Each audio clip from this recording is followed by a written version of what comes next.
Live from our studios at number 5 Ola Hansen Lane at Tesano in Accra, this is Channel 1 Newsroom on Channel 1 Television. I am Umaru Sanda Amadou. Coming up,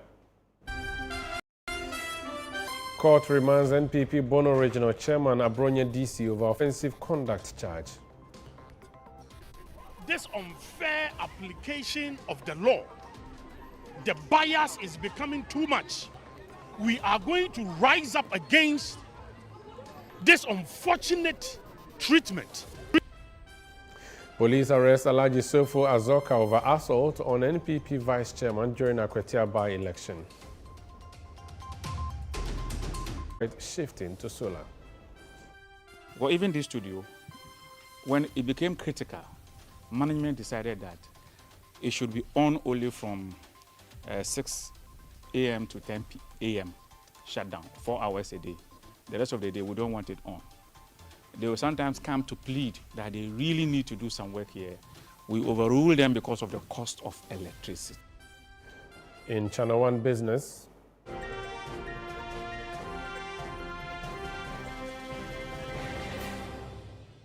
IMF backs BOG's new forex directives to strengthen CD and force AML standards.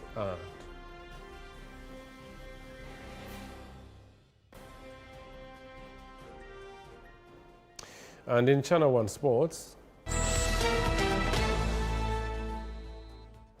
President John Mahama kicks off 2025-2026 Ghana Premier League season as House of Folk face Hawkeye United.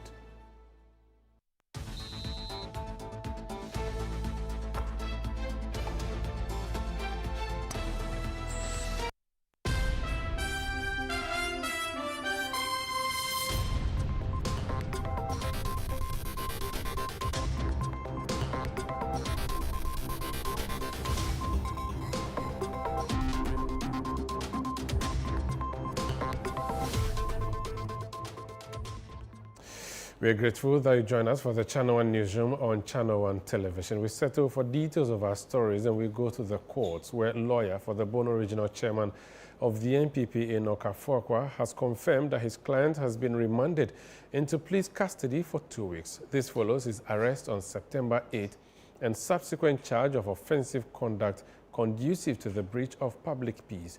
Channel 1 TV's Jude Duncan was in court and filed this report for us from the Accra Circuit Court. Kwame Bafo, popularly known as Abronya DC, has been remanded by an Accra Circuit Court to allow prosecutors more time for investigations into the case. Abronya was arrested on September 8 and charged with offensive conduct conducive to the breach of public peace.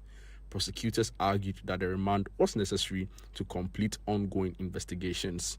Yeah, the court decision is that the prosecution prayed the court that investigations are still ongoing and that the accused person be remanded into police custody to continue with ongoing investigations. And under the circumstances, this is based on electronic evidence. Whatever he said, whatever he is alleged to have said, is electronic. Why must it take dates for a person to be remanded into police custody before he can continue with investigations? But we believe in the rule of law in due process. Certainly, we have the instruction of our clients to pursue their matter. And as far as that is concerned, we'll climb up and make sure that his liberty is restored. Certainly, he has been remanded into police custody. When is the next agenda? Yeah, for 2 weeks. So his lawyer in Okafuakwa further disclosed that his client has embarked on a hunger strike in protest, describing his detention as political oppression. Yeah, Mr. Kwame Bafo Abronya is a man full of life. He knows that this is just mere political persecution. Yeah. And certainly, he's hopeful that yes, his liberty will be restored one day, and yes, he's pursuing what he's pursuing in furtherance of democracy. There are reports he's on a hunger strike. Can you confirm that for us? Oh, certainly. Once you are being handled this way, will you trust that the same people handling you in a manner as if you have committed treasonable offense? When they give you water, will you take it? When they give you food, will you take it? Certainly. He needs to protect his life, and under the circumstances, the reason that he's on hunger strike. Meanwhile, the national organizer of the New Patriotic Party, Henry Nana Boakye, accused government of deliberately using the courts to silence dissenting voices. This unfair application of the law, the bias is becoming too much. we are going to rise up against this unfortunate treatment. It looks like state institutions being weaponized. The Bono Regional Chairman of the New Patriotic Party, Kwame Bafo, popularly referred to as Abronya DC, has been remanded again. Now his lawyers also tell us that he's embarked on a hunger strike because he believes this particular trial is politically motivated. Reporting from the courts, Jude Duncan, Channel 1 News. Now, the Eastern Regional Police Command has arrested Alhaji Sofo Azoka in connection with an alleged assault on Alhaji Masaudu Osman, third National Vice Chairman of the New Patriotic Party, NPP, during the Akwatia by-election on September 2, 2025. In a statement issued on Friday, the police confirmed that Mr. Azoka was picked up in Tamale on Wednesday, September 10, as part of ongoing investigations into the incident. According to police, a caution statement has been taken from Chief Azoka, after which he was granted bail. He is expected to report to the Eastern South Regional Police Command in Chebi on Tuesday, September 16, 2025, where he will be arraigned before court.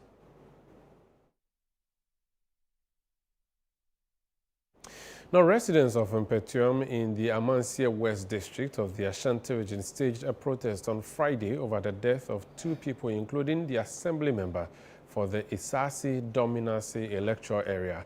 Channel 1 News' Ashanti regional correspondent Tawfiq Mohammed filed this report, which was read by Samuel Akon.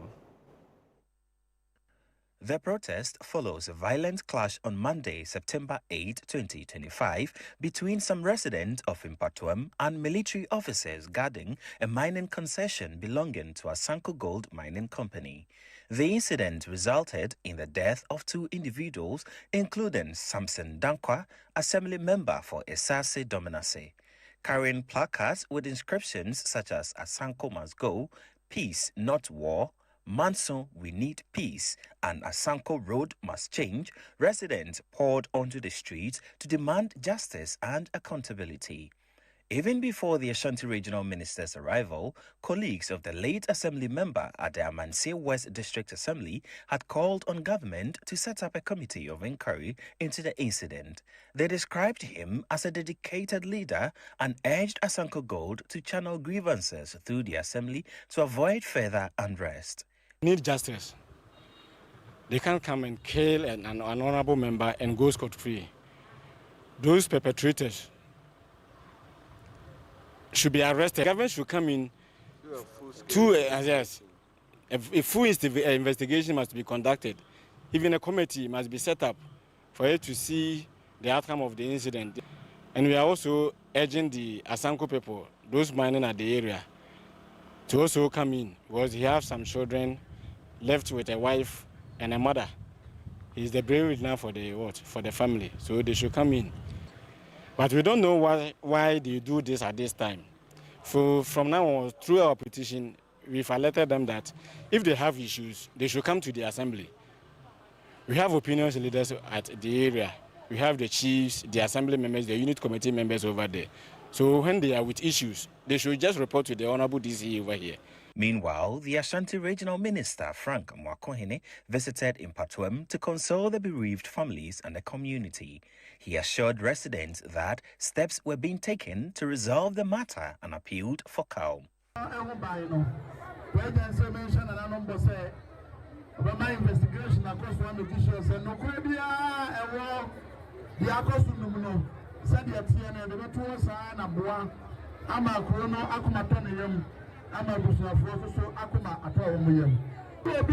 assembly member. The chair said the Asantehemaa annum administratively and politically. Sana Obisu assembly member, electoral area no on a dano. And said assembly members and Senator Kuano. Na Mekrama Bushra for some could be a Kuano Juma Abba. Na me kwa na mama biwa yenyina yemfa ya ho hye o memba bom ne yenhwe se be ye da and the assembly members I sympathize with you. Now, parts of Accra have been submerged following Friday's heavy downpour. Although no casualties had been reported at the time of filing this report, the incident once again highlights the capital's perennial flooding challenge. Daniel Sakti reports. Rain may provide relief for farmers, but for residents in parts of Accra, it often spells disaster as floodwaters take over roads and invade homes, displacing families in the process. Friday's downpour, which started gradually before intensifying, left several areas flooded. Social media has since been flooded with videos of the devastation. At Atomic Junction, President Mahamad's convoy was seen driving through floodwaters after the torrential rains. At Staifa Junction, floodwaters covered the main road, forcing some drivers to abandon their vehicles. A taxi was spotted nearly submerged, while other vehicles were parked at both ends of the road, with some reportedly damaged and pushed by passengers.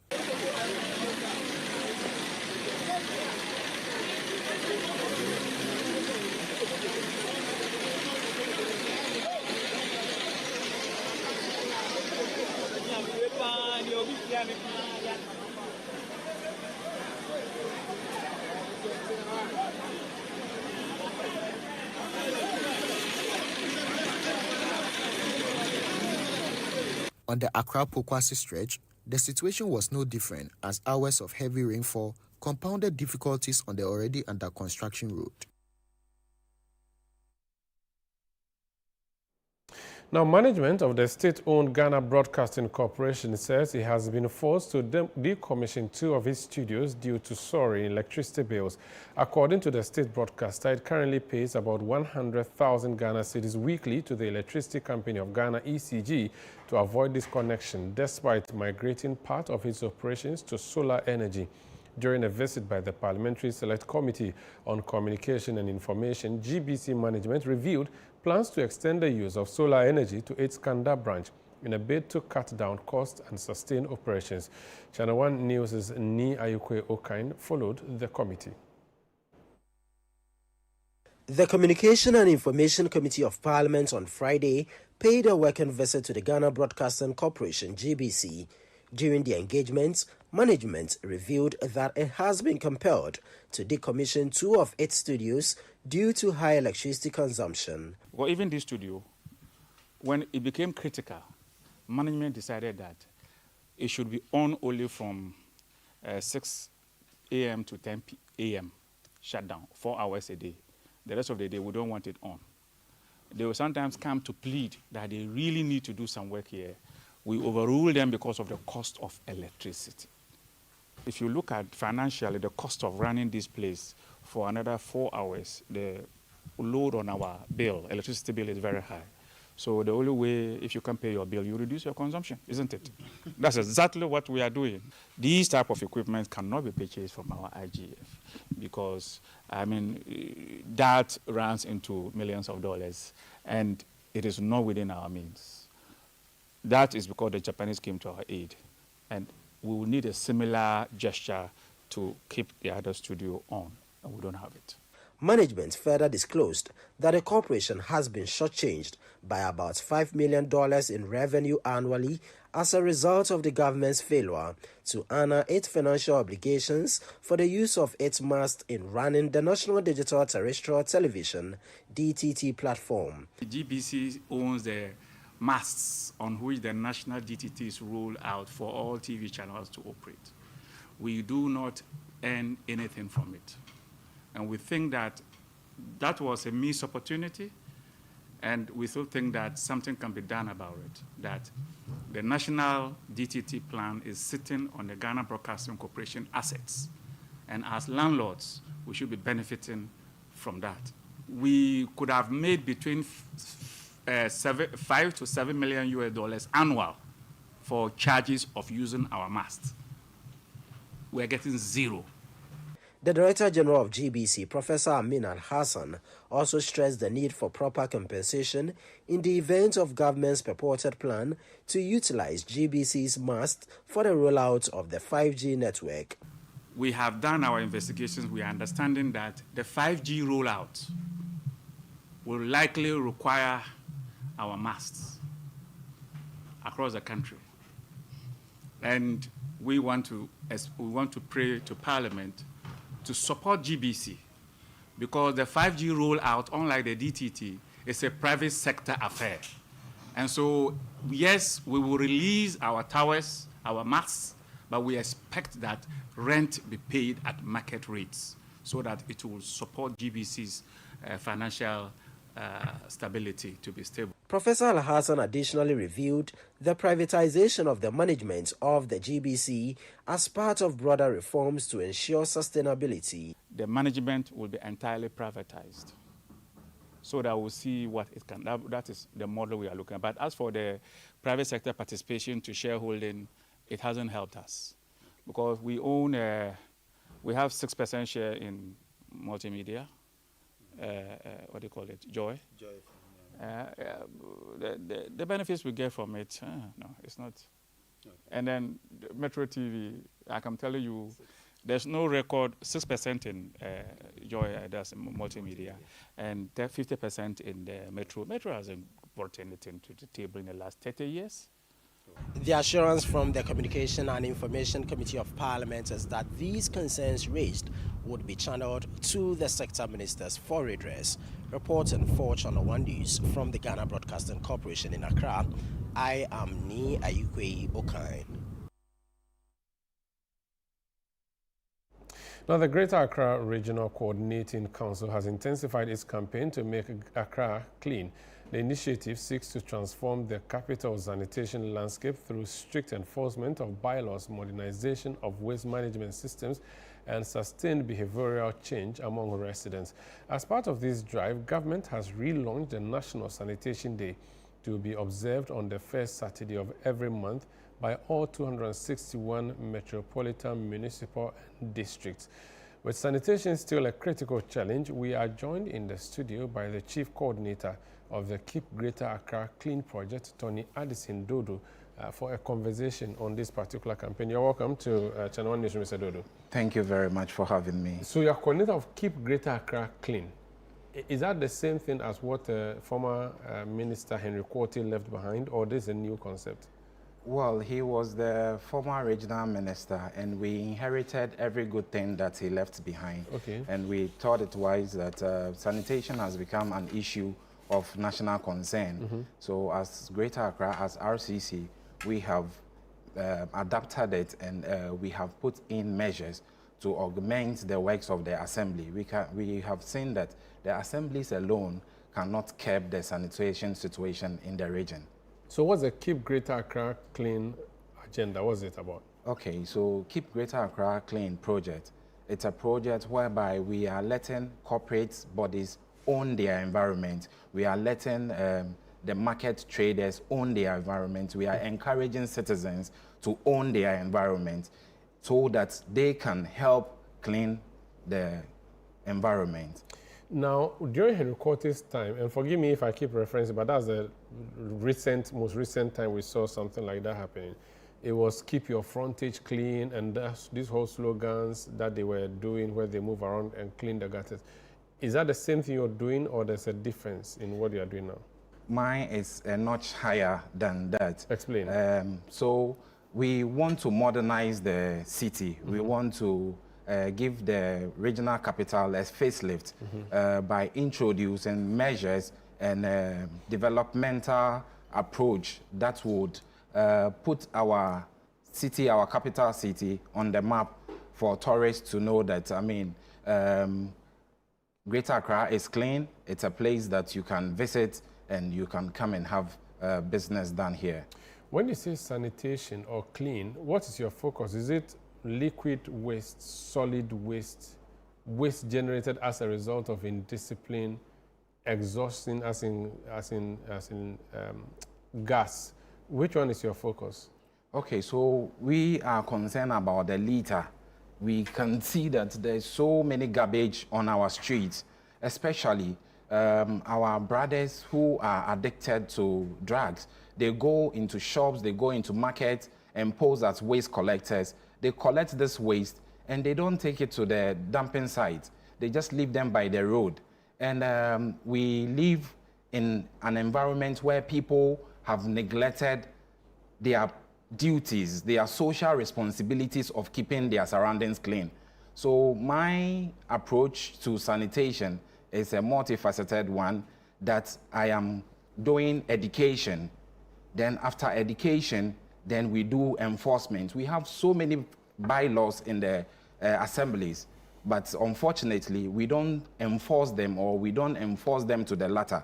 So I think my coming in is to augment the work of the MMDCs and the assemblies, play a supervisory role, or be the eye of the minister and the leg of the minister to ensure that every assembly is up to the task.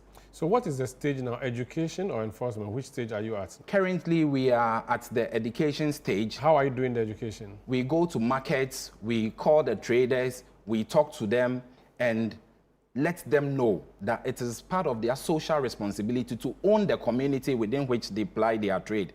Especially the lorry stations, we let the station masters know that you have to engage sanitation officers to keep the place clean.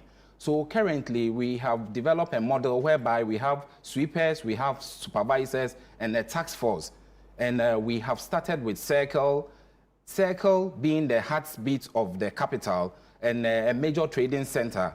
We think that when we start with Circle and we are successful, then we can replicate it in the other assemblies. So how long would the education last before you begin the enforcement? We've given ourselves 2 months. We've done 1 month already. And in this space of 1 month, when you come to Circle right now, you see that litter bins have been provided.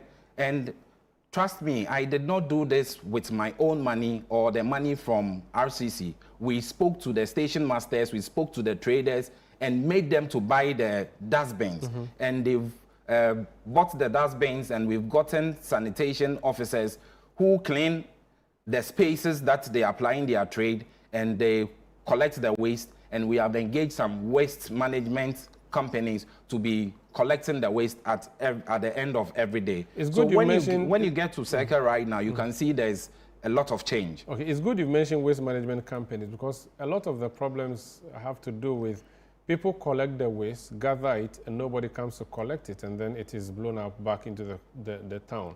The other problem is that people desil the gutters and the drains, and the silt is left by the drains, and then it goes back in there.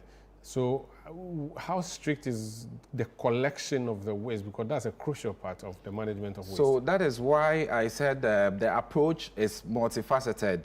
That if you do the education and you do the enforcement, you have to look at the management of the waste aspect by providing logistics to make sure that the waste are collected, they are not left on the street. So we have engaged some companies who are collecting the waste currently, and we are in collaboration with assemblies. We are making sure that the assemblies engage their sanitation officers.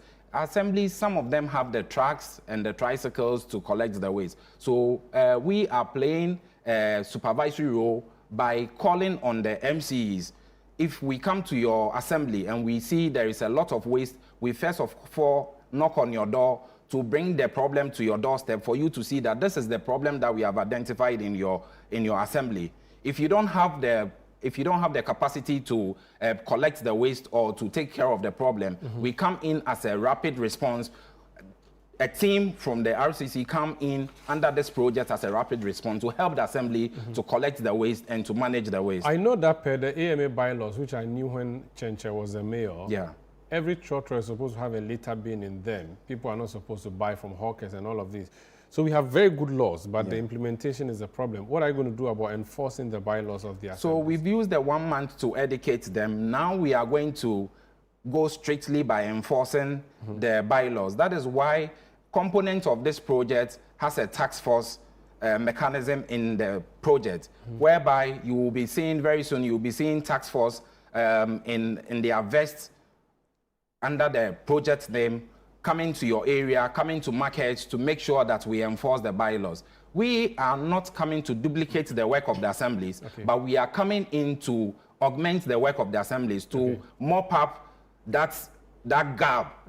That always there is a gap, and it's the gap that exposes the waste that they generate in the system. So that's what you're coming to fill? Yes, please. The traders in Circle, you've mentioned that you've done some work there. They said that you have come to do cleaning exercise, and you have also collected their shops forcefully, planning to resell it. How do you respond to that? Well, the issue about Circle, Holy Gardens, it's an issue that has been existing for some time now before I was appointed. What I know is that a developer owns the land, okay, from the previous administration, and the containers have been erected. Containers have been erected on the parcel of land, and he wants to develop the place into a kind of Accra mall so that we can curb the sanitation situation. Currently, the place has been turned into a slum, and when you go there, people are actually residing there, families are there, Chop Bar is operating 24 hours, disco is operating 24 hours, bars are operating. They have the land from John Mahama now. Please. They are from forcing 24 You see, that is not the kind of 24-hour economy that we want to implement. That is why we are introducing a modern shopping center. That when you go and you want to purchase something, you can do that in a very clean environment. Okay. You know, waste management is a crucial thing to this government, and we are bringing everybody on board. We are engaging the traders. We are not just asking them to leave the space. We said, let the developer develop the space so that you can have a more congenial atmosphere to ply your trade. Finally, your project is keep Greater Accra clean, not Accra, which means that my capital, in my district capital, Dodowa, of course, so you go there it's too. part of so it. Currently, we are in talk with the MC in Dodowa to make sure that he gets us a bigger land for another landfill site, a mechanized one or a modern one with the capacity to generate, to recycle the waste and generate. Waste has become a source of income, revenue. So when we modify the management of the waste disposal site, we can create employment for our youth, our teeming youth. Thank you so much for joining us. Thank you for having me. That's Mr. Dodo with the Greater Accra region keeping Greater Accra clean project. This is Channel 1 Newsroom on Channel 1 Television. I'm Umaru Sandamado. Still to come. IMF backs BOG's new forex directives to strengthen cedi and force AML standards.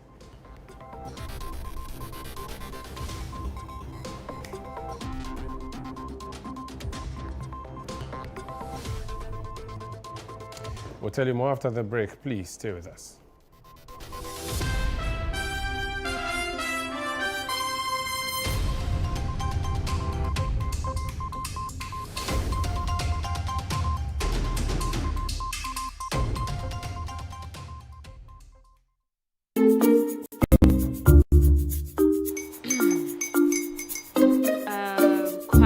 Uncle are almost here. Wait a minute. This one too, your friend Kwame. Wait, Kwame? As in the same Kwame again? Yes, Mommy. The second coming. Into all this tension just to reintroduce that broke boy from Kaswa. Why would you deceive the family like this again? Now I understand the whole delay. Troll from Kaswa dear. Why wouldn't he be late? Or be late? Of course.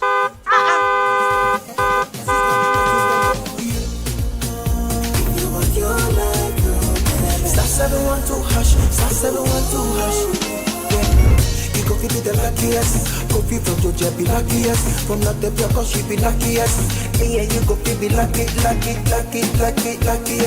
No matter why you're lucky, everybody go fit be that luckiest. That's Kwame! Send your God down for boom. If you're poor, what's that? So would the coming of the Son of Man be. Is that his car? Dial star 712 hash. Choose your ticket. Enter your lucky number. Follow the prompts and let destiny handle the rest. This promotion is regulated by the NLA on the Caritas platform. Hey Ghana, so you people know Miss Brother once more. If you knew, it's your boy. Kill them all. But this time, I'm not only killing mosquitoes, I am killing the greats. See? This wouldn't have been possible if I didn't have the perfect mosquito-free atmosphere. Thank you, Out Insecticide. And yeah, Out Mosquito Coil. For a mosquito-free atmosphere, trust Out to... You are not serious. Out Insecticide. So ya boa, faha.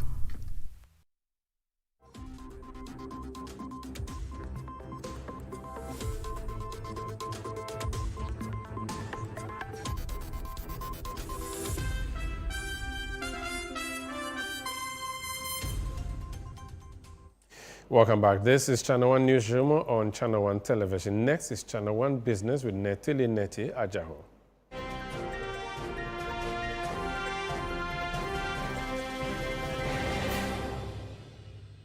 Channel 1 Business is brought to you by MTN and EcoBank.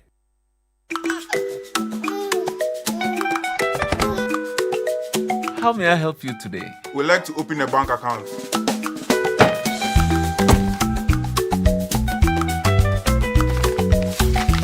Sign here, sign here, sign here, and here. And now you draw direction to your house. I need your thumbprint. And I'll need your birth certificate too. No, I need the original. A lot has changed since you banked like this. So have we. We've made it easier than ever to open an account online and bank on the go through our mobile app, online banking, and more. EcoBank, a better way to bank your way. Sign here, and here. EcoBank, the Pan-African Bank. So Nathalie has joined me in studio. Nat, what's up in the world of business tonight? We know that the Bank of Ghana has introduced some new rules on how foreign currency should be used, like those who invoice in dollars. Okay. Yes. Those who have dollars. Those who deal with dollars. Yes, they deal with dollars. Me and you, yes. Me, I don't. You do. So you tell us the story. Okay, let's go straight to it. The International Monetary Fund has endorsed the Bank of Ghana's latest foreign exchange directives, describing them as a step towards strengthening the city's role as the country's sole legal tender. At a press briefing on Thursday, IMF Communications Director Julie Kozak said the measures align with broader efforts to safeguard financial integrity and enforce anti-money laundering standards. Daniel Sakete has more in this report. The Bank of Ghana recently issued a directive requiring commercial banks to halt the practice of paying out foreign currency cash to large corporates unless such payments are fully backed by equivalent deposits. According to the regulator, the move was designed to curb a growing trend where bulk oil distributors, mining companies, and other large firms assess foreign exchange without prior deposits, adding unnecessary pressure to the FX markets and undermining efforts to stabilize the local currency. These, among other directives, has received a backing. Integrity, compliance with anti-money laundering rules, and broader transparency in the FX market. Julie Kozak has also welcomed proposed utility tariff hikes in the energy sector, particularly electricity, as key for stability in the sector. What is essential from our perspective is that any tariff adjustments in the electricity sector aim to address long-standing inefficiencies in the electricity sector. Importantly, that they support much-needed investment in the electricity sector, and that they are aimed at also preventing the accumulation of arrears in the energy sector. The International Monetary Fund has also commended the current administration for achieving key objectives with the Extended Credit Facility Program. The new administration has undertaken bold measures to address policy and reform slippages that took place in 2024 and to ensure achievement of the objectives of the program. Some of the measures they've taken include enacting a strong budget, strong public financial management reforms, tightening monetary policy, and adjusting electricity prices. As we talk about what the Bank of Ghana is doing to ensure that the local currency is strong, let's see how it's performing on the interbank market.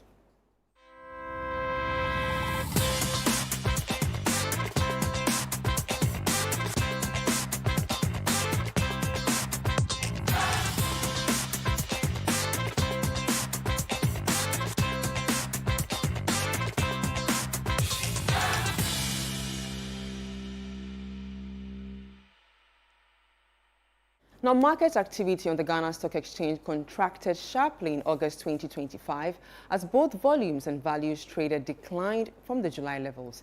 Per latest data from the local bourse, a total of 45.90 million shares worth 203 million Ghana cedis exchanged hands during the month, representing an 87.19% slump in volume and an 88% drop in value compared to July. Here's more from the August performance. Despite the month-on-month pullback, trading momentum remains stronger than last year. On an annual basis, volume surged 105%, while value traded rose to 15.76%. Year to date, the market has recorded 555 million shares valued at 2.89 billion cedis, reflecting a 14.9% dip in volume, but a striking 123% increase in value relative to the same period in 2024. The numbers suggest investors are tilting toward higher value transactions. Price movements shape market sentiment in August. Cocoa Processing Company PLC led the gainers with 50% surge, followed by Intravenous Infusion PLC. On the downside, EcoBank Transnational Incorporated shed 6.1%, while CalBank PLC, Unilever Ghana PLC, and Access Bank Ghana PLC also closed lower. And that's all for business. I am Natalie Neti Ajahu. Sanda? Thank you so much, Natalie, for bringing us. You can go to our website and get more stories from the business world. We move on to some other stories now. And the Asantehemaa Municipal Assembly has pulled down all rebuilt structures and shops at the Medina Red Coast slum. The move follows the declaration of the area as a security zone after recurring fires, the most recent being on August 3, 2025. Officials say the decision was based on an on-site assessment and the increase in severity of the outbreaks. The assembly had earlier warned that encroachers would be arrested and prosecuted, and 3 people have already been detained for resisting the exercise. Channel 1 News' Christopher Kevin Isima has more. August 3, 2025, a fire swept through the Red Coast slum. The assembly deployed a task force to demolish all rebuilt structures and shops. 3 people were arrested for resisting the exercise. Some traders speaking to Channel 1 News expressed disappointment and threatened to protest. We were at home when a person called me and told me they were demolishing. When I came, they said everything is going because they need the land. We are also parents and we are having children. For me, I'm having 4 children, 2 at the university, 1 at JHS and 1 at SS. Now, school is reopened. How can we take care of them? Because yeah, kahuna bane ba power, yeah, to abamano. Who say, oh, they obey who say, at least, yeah, if you don't have a waha, and you be an no more waha, yeah, yes, and Juma, yeah, Trump for Juma, and this Abano Bear or Muma Bear side, I want your first to us, and you'll be an any Boni you are. The office one mono, I'm a baby, I'm a Tonk Casino, a police station. About police station, Makumaku 4, I to Abba. This you know, file a name on Ankasano. None ever talk November, Ankasa, but time was for the order. I won't me, Yen. Municipal Chief Executive for the Asantehemaa Medina Municipal Assembly, Ibrahim Faila Fuseni, told Channel 1 News the assembly will ensure that the area is properly redeveloped to serve both residents and businesses. It's not after the loss of the fire, loss of life, that will come and say we should bring NADMO, we should bring regional minister, we should bring local government NADMO boss. To an extent, sometimes people even appeal to His Excellency John Dramani Mahama. We are not supposed to do that. We're supposed to do the right thing. When the right thing is being adhered on the ground, I think the top there will have a peace way of putting our policies and directions that the assembly must move upon. And that is what we are doing currently. The government is in talks with the assembly. We are looking at it and see what can be used for. We are yearning for the 24-hour economy market projects. We are yearning for other projects that will also ensure more job to the youth, more job who will get job, more youth who will get job within the community. Not to allow people to be using the place as drug peddlers. We wouldn't allow that. Some residents, however, commended the assembly for taking decisive action. I know this thing will surely come on. So the demolition that is going on, not that they don't know. They really know that it will be coming on, but it's just that they've just make up their mind not to listen to the authorities. Because the business that is going on actually is not good, and it's making the youth, it's going astray, misleading the youth, drugs, prostitution, and the foreigners. The most annoying is not even Ghanaians, the foreigners who are even taking care of all these things. So I'm really happy if it should be used to a business place rather than what is being used for previously. The traders here at Medina Redco Flat say they will resist all attempts by government to reclaim the land and have even threatened to go on a demonstration if their land is not given back to them. Reporting for Channel 1 News, I am Christopher Kevin Asima. Now, the cries of residents and motorists who ply the deteriorated 14-kilometer road between Semaho and Pepesa communities in the Prestiahoni Valley municipality has finally been heard as Goldfields Ghana Foundation commenced its reconstruction with bitumen finishing.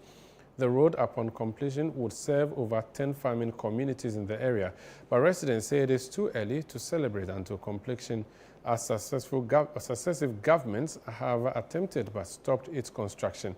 Channel 1 News' Akwesi Ejenim has more from Pepesa. For years, this battered road has been the lifeline for Semaho, Pepesa, and several nearby farming communities within the mining hub of the Western region.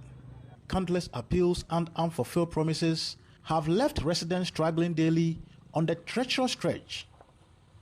Now, relief may be in sight as the Goldfields Ghana Foundation has cut saw for the road's reconstruction, investing 63 million Ghana cedis into the project. The assembly member for the area, along with residents and motorists, shared their frustrations and hopes with Channel 1 TV. What has come to people plying the road, vehicles are not going due to the problems they found on the road. So now that this project is coming, I believe and know very well that if anyone is coming from Takwa and other things, and even when it comes to development and projects along the side, it's also going to help all of us. So my big thanks goes to Goldfields Ghana Foundation. The road was very, very bad. Even this morning, I was leaving the village. Always when I'm driving on the road, I don't feel comfortable. Oh, my car, under the car, the noise.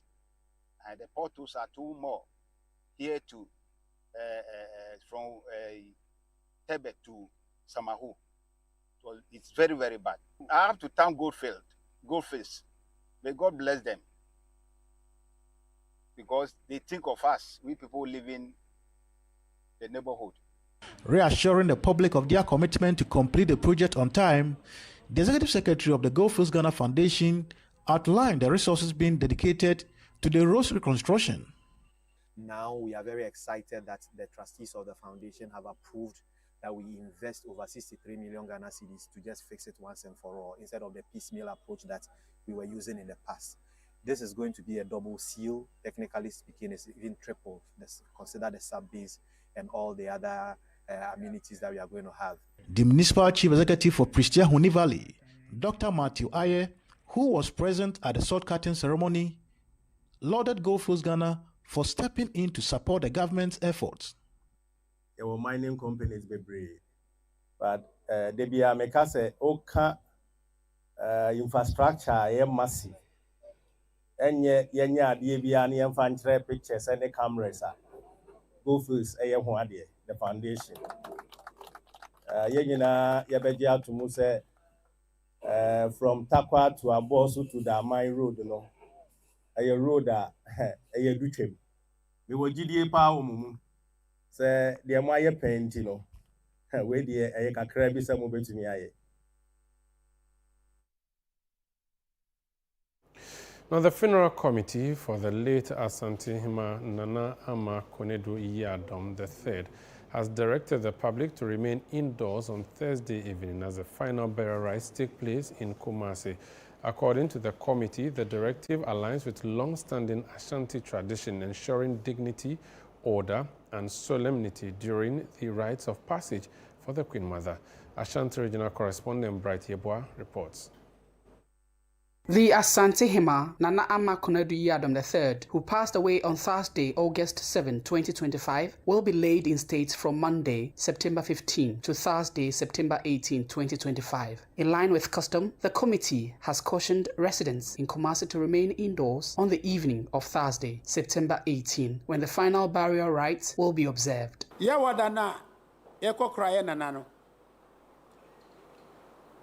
Edika yi mu asutre.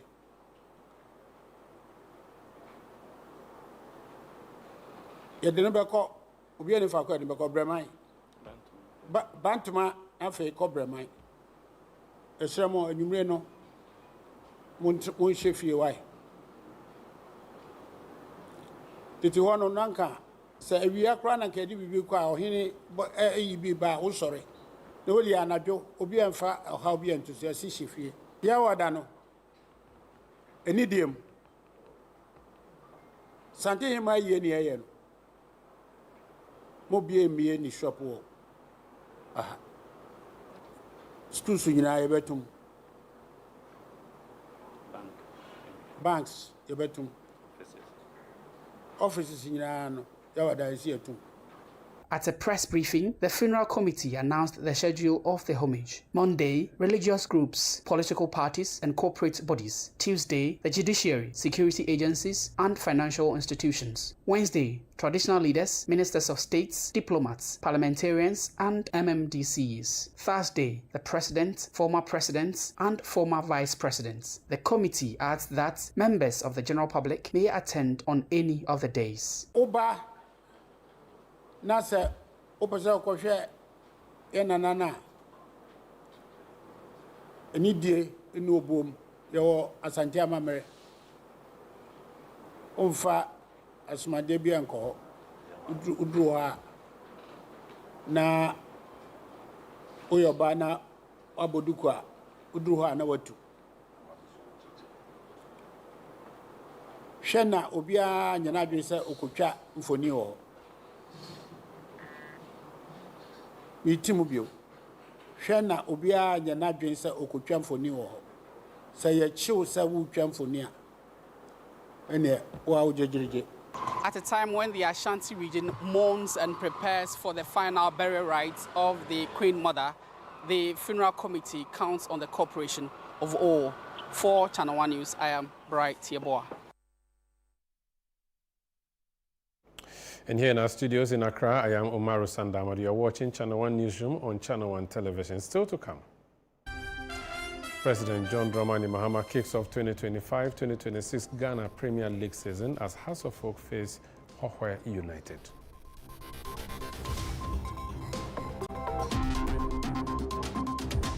We'll be right back. Please stay with us.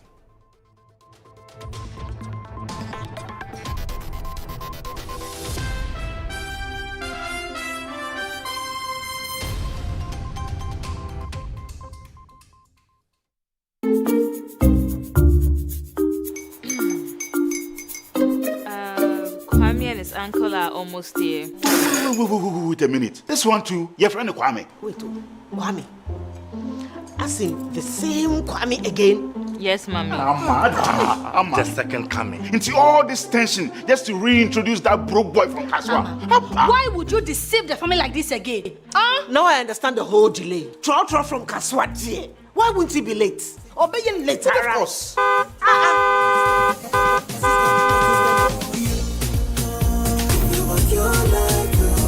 Star 712 hash, star 712 hash. Yeah, you go give me the luckiest. Coffee from Georgia be luckiest. From not the Pia she be luckiest. Yeah, you go give me luckiest. No matter why you're luckiest. Everybody go be the luckiest. That's Kwame! Senya, God, the apple boom. If you're poor, what's that? So would the coming of the son of man be. Hey! Is that his car? Dial star 712 hash. Choose your ticket. Enter your lucky number.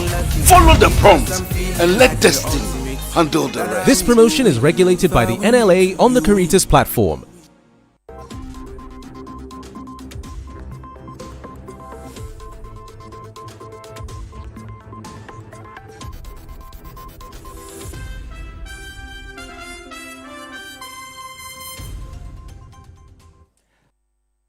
Welcome back to the Channel 1 Newsroom. Next is Channel 1 Sports with Gabi Ofe.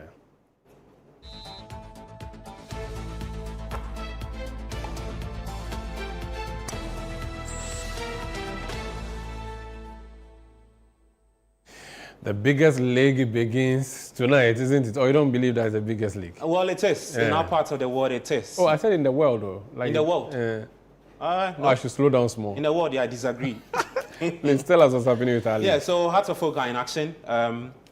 They are taking on one of the newly promoted side, Ho United. But it looks like Hearts of Oak have a very, very unpleasant record when it comes to playing against the newly promoted sides. Okay. They've lost all 4 in the last 5 games. They've only, the best has been a draw. And so it looks like it's about to happen again. Tell us what's that. All right. Now, the 2025-2026 Ghana Premier League season kicked off at the Accra Sports Stadium with President John Dramani Mahama performing the ceremonial kickoff. He was joined by GFA President Keto Kreku and members of the Executive Council to officially open the new campaign. Hearts of Oak began their push for the title against newly promoted side, but it looks like that game is heading for a goalless draw. Let's join my colleague Bernard Abeku-Otre, who is stationed at the Accra Sports Stadium with more updates. Bernard, if you can hear me, just some few minutes to end 90 minutes.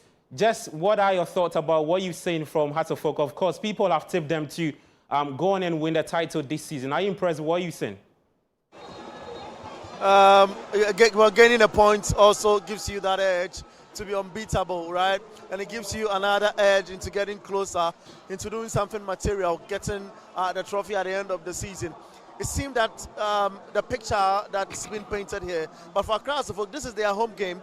Out of 6 shots, they've just had 1 shot on target. They've done 57% in terms of ball possession.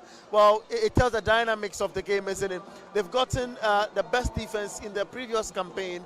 They seem to show a glimpse of that here at the Accra Sports Stadium. For all United, they were very good on away, gathering point in terms of away games in the Access Bank Zone 1, Zone 3. That's the Access Bank Division 1 League Zone 3, where they came from into the Ghana Premier League.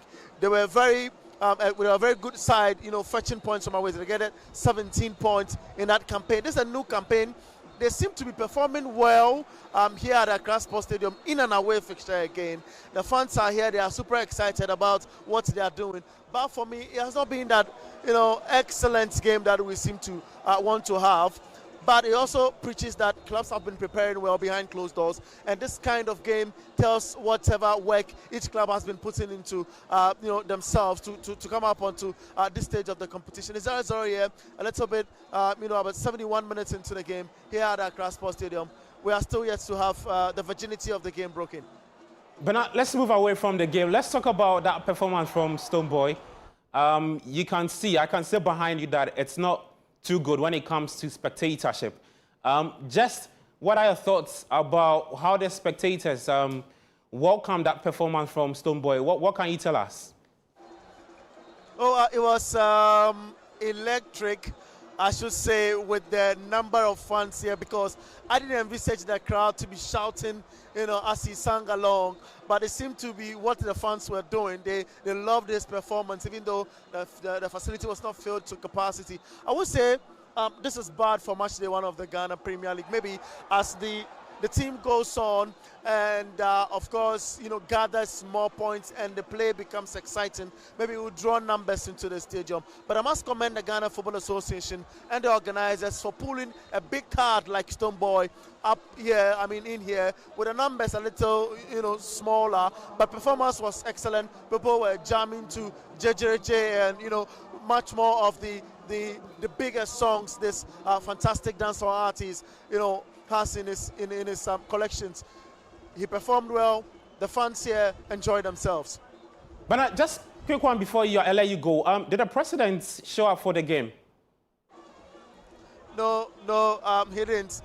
It was the Executive Council members of the Ghana Football Association, led by Edwin Simeon Okraku, who were here on the pitch to, sort of shake the hands of the footballers when they lined up to usher them into a new campaign where they had a card which shows football is back, or the Ghana Premier League is back, at the center of this pitch. But for the president, the first gentleman of the land, he was unable to show up here at the Accra Sports Stadium. All right, thank you so much, Bernard. We appreciate your time. Hopefully, Hearts of Oak can get 3 points and make their fans happy. Thank you so much. Let's move away from the Accra Sports Stadium and talk about this, because Manchester City and Manchester United will meet at the Etihad Stadium on Sunday, with the progress of both rebuilds under the spotlight. Now, for the first time in 4 years, the Premier League trophy is out of City's hands, and Pep Guardiola, who has delivered the last title 6 times in the last 8 seasons, faces a challenge of restoring dominance. United, Ruben Amorim is the 6th permanent appointment since Sir Alex Ferguson's retirement, brought in with the task of reviving past glories at Old Trafford. No, thinking ourselves, I've always had respect for our City rivals. So, but yeah, we come back yesterday. Players come back good, and I'm looking forward for our fans. I know how important it is, and it's a really, really important game for us to change the dynamic and be our mood. And I trust a lot with the players, a lot, and yeah, we're going to do good game. It's the same thing. It's a top team with the best for me, the best coach in the league. A team that is really hard to imagine how they are going to play. They change all the time, but we are prepared for that, and we believe in our team, and I have that feeling. So it will be a very good game. We know what to do. We have one more training. The table in the moment, it doesn't matter. All right, and so that's the very latest in the world of sports. I am Gabi Ofer. Back to you, Sander. Thank you so much, Gabi. We look forward to an exciting season. Who is your money on? I'm tipping Kotoko to win the title. Okay, I'm tipping Hohua United. That's how we wrap up on the Channel 1 Newsroom. Let's do a recap of our headlines before we go. Court remands NPP's Bono Regional Chairman Abronye DC over offensive conduct charge. Police arrest Alhaji Sofo Azoka over assault on NPP Vice Chairman during Akwetia by-election. Mpetuem residents in the Amansie West District of the Ashanti region protest death of Assembly member, one other in clash with military. Soaring electricity bills force Ghana Broadcasting Corporation GBC to shut down 2 studios despite solar shifts.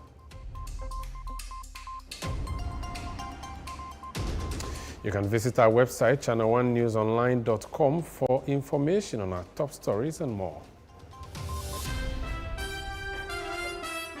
Subscribe to Channel 1 TV on YouTube for more exclusive video contents from Channel 1 TV. Download the Channel 1 TV app on Google Play Store and the App Store. I am Omar Sandamado. Thank you so much for joining us.